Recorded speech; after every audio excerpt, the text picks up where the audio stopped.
बहुत शर्मनाक बात है क्योंकि सदी के नायक हैं वो, उनकी बातें मतलब वजन माना जाता है उनकी बात में, और उनकी बातों को सब लोग मानते भी हैं। उनको या तो किसी चीज़, मैंने वही आपको जो पहले बोला था कि या तो चुप रहो हर चीज़ के ऊपर या फिर बोलो। अगर आप बोल रहे हो तो एटलीस्ट आप उस चीज़ को देखो ना कि आप किसके फेवर में जाके खड़े हो रहे हो। हम कोई सुप्रीम कोर्ट नहीं है कि हम रिया चक्रवर्ती को बिल्कुल साफ छवि की लड़की हम बता दें। उसके ऊपर हमारी देश की सबसे बड़ी 3 एजेंसियाँ यहाँ पे जो जाँच है वो कर रही हैं, और हमारे सुप्रीम कोर्ट माननीय सुप्रीम कोर्ट ने भी जांच के आदेश दिए हैं। उसी की वजह से आज वो जेल के अंदर पहुंची हैं क्योंकि वो ड्रग्स के मामले में उनको दोषी पाया गया है। तो ऐसे में जब वो साफ छवि की लड़की नहीं साफ पेश हो पाई अभी तक, तो उसके फेवर में बात करना मेरे हिसाब से बेईमानी होगा और गलत होगा। नमस्कार, स्वागत है आपका हमारे चैनल प्यारा हिंदुस्तान पे। आज हमारे साथ हैं डिम्पल भारद्वाज। अमिताभ बच्चन जो महानायक कहे जाते हैं बॉलीवुड में, आज तक जो कंगना को लेकर कुछ नहीं बोले और ना ही तो सुशांत सिंह राजपूत की मौत को लेकर उन्होंने एक शब्द शिवसेना के लिए कहा, पर आज उनकी लड़की यानी कि श्वेता बच्चन आके ये कहती हैं और रिया के सपोर्ट में आके खड़ी हो जाती हैं और उन्हें सपोर्ट करती हैं।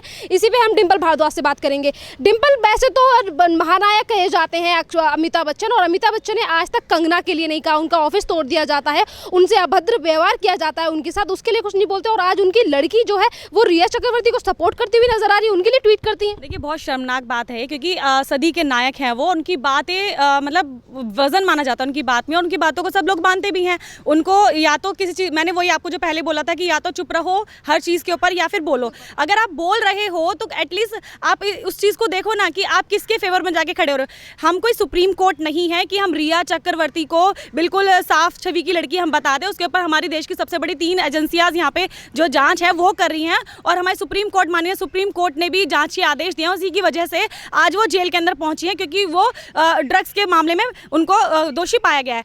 तो ऐसे में जब वो साफ छवि की लड़की नहीं साफ पेश हो पाई अभी तक, तो उसके फेवर में बात करना मेरे हिसाब से बेईमानी होगा और गलत होगा। यहाँ पर अगर उनकी बेटी अगर आकर हमारी कंगना के लिए बात करती हैं, क्योंकि कंगना ने एक वो लड़की है जो पूरे महाराष्ट्र को एक उंगलियों पे अपने नचा रही है, हर बात को बेबाक तरीके से बोल रही है, तो वो ज़्यादा बेहतर होता। क्योंकि उस अकेली लड़की के ऊपर उसके घर पर एक तरह से इसको मैं अटैक बोलूँगी, क्योंकि ऐसा नहीं है कि कंगना रनौत का घर ही एक जो अवैध कंस्ट्रक्शन उसके ही घर पर हुई है। ऐसा नहीं है, ऐसा बिल्कुल भी नहीं है। ऐसे पता नहीं कितने और वहाँ पर लोग हैं। अगर आपको मैं यहाँ पे याद दिलाना चाहती हूँ कि मंडी वाला जो आपको वहाँ पे केस याद होगा कि वहाँ पर मंडी पर एक बिल्डिंग काफ़ी कितने समय से झज्जर हालत में पड़ी थी, लेकिन बीएमसी को तब वो नज़र नहीं आई। लेकिन जब 13 से 14 लोगों की वहाँ पर मौत हो जाती है, उसके बाद उनको ठंडक पहुँचती है, लेकिन उसके बाद भी कोई जाँच एजेंसी नहीं बैठाई जाती है, कोई इस पर कोई कार्यवाही नहीं होती है।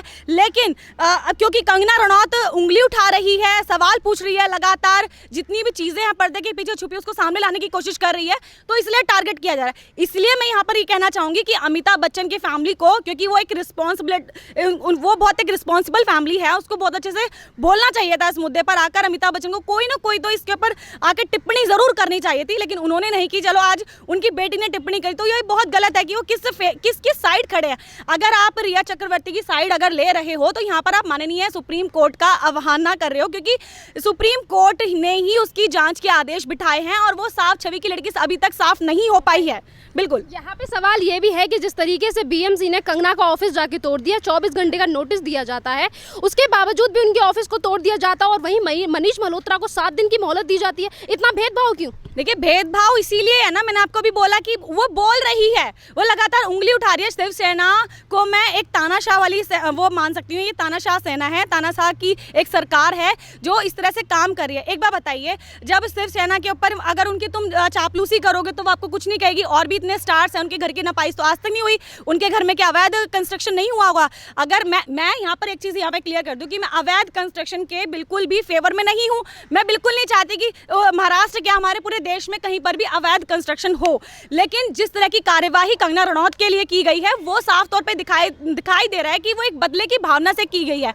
अगर आप यहाँ पर देखेंगे कि यहाँ पर आप देखेंगे कि जो बुलडोजर है ना, कि बदले का बुलडोजर, बहुत अच्छी टैगलाइन चल रही है पूरे चैनल्स पर कि बदले का बुलडोजर यहाँ पर चला दिया गया है।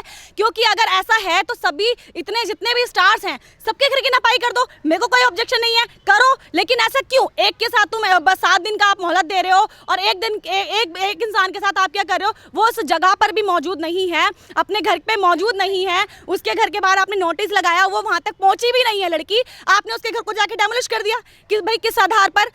अगर कोई चीज़ है तो आप कोई प्रोसेस होता है हर चीज़ का। अगर आप एक जने को 7 दिन का समय दे रहे हो तो दूसरे जने को भी आपको समय देना चाहिए। इस तरीके का व्यवहार है या शिवसेना और बीएमसी का रहा है। तो इसके बाद जैसे कंगना मुंबई कल पहुंची थी तो उन्होंने भी ये कहा था कि ये सोनिया सेना नहीं बल्कि ये शिवसेना नहीं है, सोनिया सेना है और ये वंशवाद की एक पीढ़ी है। तो क्या कहना चाहोगे? देखिए बिल्कुल सही बात है। अगर हम देखें ये कोई जायज़ तरीका नहीं है। एक महिला है वो एक छोटे से गाँव से उठकर आई, उसने पता नहीं कितने स्ट्रगल किए होंगे यहाँ तक आने के लिए, और स्ट्रगल करने के बाद और जब बॉलीवुड में आई तो उसको किस चीज़ क्या क्या चीज़ फेस करनी पड़ी। उसकी कर्ली हेयर्स हैं, उसका वे ऑफ टॉकिंग कुछ इस तरह का है, इस तरह की चीज़ें भी उसने बुली की गई, उसको काम नहीं मिला इस चीज़ की वजह से।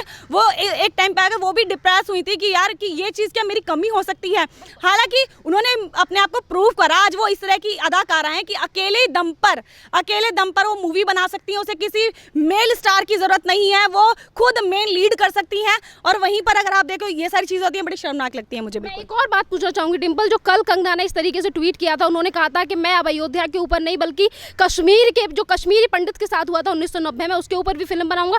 आज कुछ ऐसे लोग हैं जो उस ट्वीट को लेकर उन पे ऊपर उंगली उठाने की कोशिश कर रहे हैं और कह रहे हैं कि कश्मीरी पंडितों का नाम मत लीजिए, उन्हें बीच में मत घसीटिए। देखिए कंगना रनौत ने जो कहा वो बिल्कुल गलत नहीं कहा, बिल्कुल ठीक था। लेकिन मैं यहाँ पर ये जरूर कहूँगी कि कंगना एक अच्छी छवि की लड़की है, बहुत अच्छे से वो बेबाक तरीके से बोल रही हैं, लेकिन उनको अपनी लैंग्वेज अगर एक बुरा है तो मैं खुद को बुरा नहीं बनाना चाहिए था। वहाँ पर उन्होंने जो तू की लैंग्वेज यूज़ करी, महाराष्ट्र के मुख्यमंत्री हैं, चलो कोई बात नहीं, उन्होंने किया, हालांकि गुस्से में कई बार हो जाता है, वो नहीं कहना चाहिए था। वो थोड़ा सा मुझे भी लगा कि कंगना गलत है, लेकिन इसका मतलब ये नहीं है कि उनकी इंटेंशन गलत है। आप ये देखिए ना, आप एक बंदे को लगातार पोक कर रहे हो, वो कभी तो कुछ बोलेगा, गुस्से में कभी तो उसके मुंह से निकलेगा। और अगर वो बोल रही है कश्मीरी पंडित के ऊपर भी वो मूवी बनाने वाली है तो बिल्कुल ठीक है, जायज़ चीज़ है, क्योंकि उनको वो फीलिंग आई है। क्योंकि वो जब उन्होंने देखा होगा कि भाई किस तरह से जब कश्मीरी पंडितों के ऊपर वहाँ पर अत्याचार हुए और उनके साथ जैसे चीज़ें किएगी, उनको अपने ही मतलब राज्य से निकाल दिया गया, तो ये सब जायज़ है, उनको फीलिंग जुड़ी है उस चीज़ से, इसलिए उन्होंने उसका नाम लिया। ऐसा नहीं है कि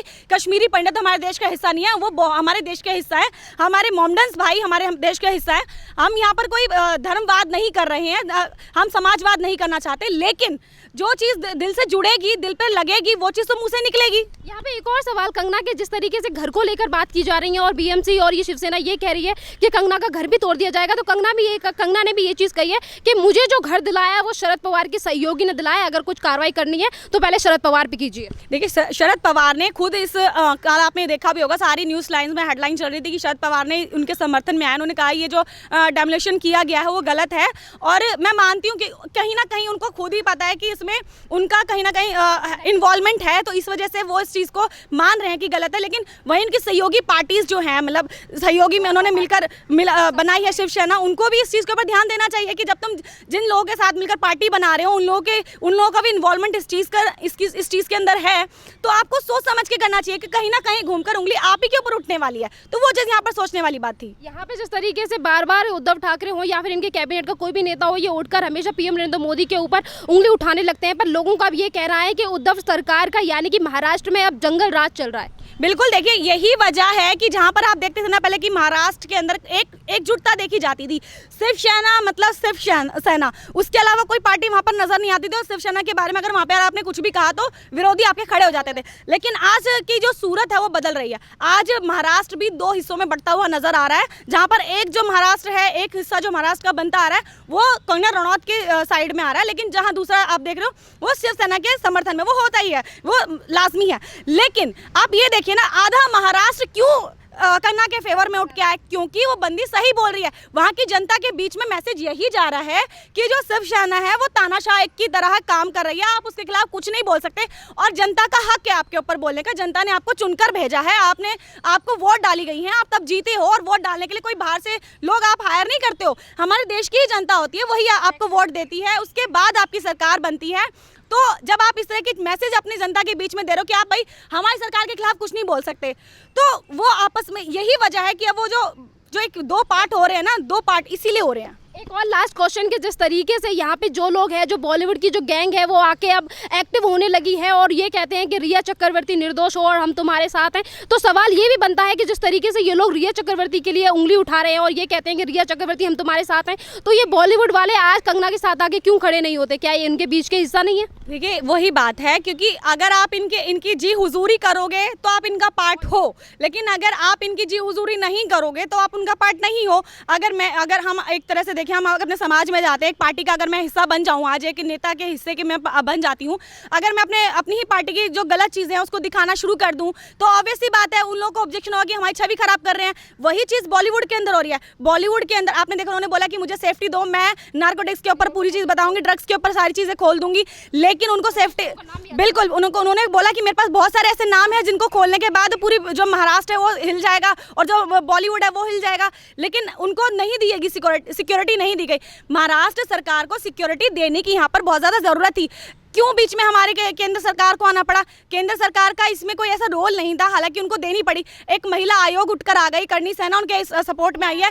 ऐसा नहीं है कि उनका कोई अस्तित्व नहीं है कि इसी वजह से हमारी देश की लड़की है, चाहे किसी भी राज्य में रहती है, हमारे देश की लड़की है और ऐसा कोई कानून नहीं है कि हम महाराष्ट्र में नहीं रह सकते, कि हम बिहार में नहीं रह सकते हैं, कि हम कहीं नहीं रह सकते। हमारा हक है, हम हर जगह रह सकते हैं और अगर हमारे हक को छीना जाएगा तो जाहिर सी बात है कि इस तरह से समाज के लोग उठकर आएंगे और हमारा समर्थन करेंगे। सही बात कही आपने कि जिस तरीके से कंगना को लोग सपोर्ट कर रहे हैं, तो इसके बीच भारत की जो 130 करोड़ जनता है वो भी कंगना के साथ खड़ी है और इसी बीच हिमाचल के जो सीएम है उन्होंने भी कहा है कि कंगना हमारे यहाँ की बेटी है और हम उसका अपमान नहीं सहेंगे। बिल्कुल, क्योंकि देखिए ना, अब महाराष्ट्र सरकार ने एजेंडा चला दिया है कि कंगना के खिलाफ पूरा एजेंडा चला रखा है, तो क्यों नहीं?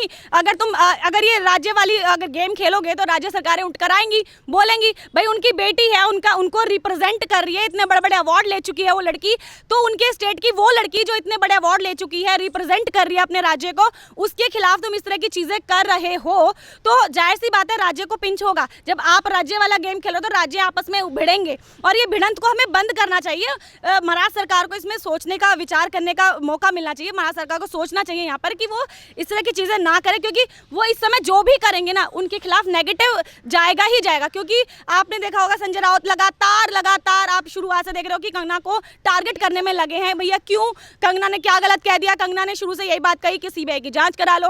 कंगना ने ये कहा कि मुझे सिक्योरिटी दो तो मैं काफ़ी चीज़ें जहाँ पे खोल दूंगी। कंगना ने बहुत सारी चीज़ें बॉलीवुड के बारे में बोली। क्यों जलन मच रही है? जलन किस बात की है? देखिए, जहाँ कुछ ना कुछ होता है ना वहीं पर जलन होती है। कहते हैं ना, जहाँ पर आग लगी होती है धुआं वहीं से निकलता है, तो वो धुआं निकल रहा है। वो धुआं संजय राउत की बातों के जरिए निकल रहा है और वो निकलेगा, आगे भी निकलेगा। सवाल ये भी है कि कंगना ने अगर नार्कोटिक्स की टीम को लेकर या फिर बॉलीवुड को लेकर खुलासे करना शुरू कर दिए तो संजय राउत ये क्यों कहते हैं कि किसी कोई जो पार्टी है वो सपोर्ट कर रही है? मतलब डायरेक्टली ये क्यों कहते हैं कि कंगना बीजेपी से जुड़ी हुई है? देखिए, वो इसलिए हो रहा है क्योंकि कंगना का जो एक, अब जब आप देख रहे हो ना, उनका एक ओहदा बन गया समाज के अंदर। समाज को लोग उनको सुन रहे हैं, उनको देख रहे हैं, उनको फॉलो कर रहे हैं, उनके समर्थन में उतर कर आ गए हैं। और महाराष्ट्र की बात करें तो महाराष्ट्र, मैंने अभी आपको थोड़ी देर पहले बताया कि 2 गुट हो चुका है, आधा महाराष्ट्र कंगना के फेवर में है। तो इसी वजह से ये मिर्ची लग रही है कि उनको लग रहा है कि अगर हो सकता है, क्योंकि जो केंद्र सरकार लगातार उनको सपोर्ट कर रही है, उनको सिक्योरिटी दे रही है, उनके फेवर की बात कर रही है, तो उनके दिमाग में कहीं ना कहीं ये बात चल रही है कि कंगना क्या कहते हैं पॉलिटिक्स में सक्रिय हो सकती है। सिंपल एक लास्ट सवाल कि जिस तरीके से भगत सिंह कोश्यारी यानी कि राज्यपाल है महाराष्ट्र के, और उन्होंने भी जिस तरीके से बीएमसी ने कार्रवाई की है कंगना के ऑफिस के ऊपर, तो उन्होंने भी कहा कि उद्धव सरकार से उन्होंने जवाब भी मांगा। उन्होंने कहा कि मैं केंद्र को भी इस पर चिट्ठी लिखूंगा। तो जिस तरीके की चीज़ें सामने निकल कर आ रही हैं, लोग ये कह रहे हैं कि महाराष्ट्र की जो सरकार है वो अच्छी तरीके से शासन को नहीं चला पा रही, तो यहाँ राष्ट्रपति शासन लग जाना चाहिए। क्या सोचते हो आप? हो सकता है, क्योंकि आप देख रहे हो कि अगर हम एनसीपी की बात करें, वहाँ पर जो शरद पवार की जो पार्टी है वो खुले तौर पर नहीं बोल सकती क्योंकि उनको वहाँ पर सरकार चलानी है, लेकिन अंदर खाते अगर आप देखो, कल एक स्टेटमेंट जो आई वो बहुत बड़ी स्टेटमेंट थी कि उन्होंने कहा कि ये जो कार्रवाई हुई है गलत हुई है।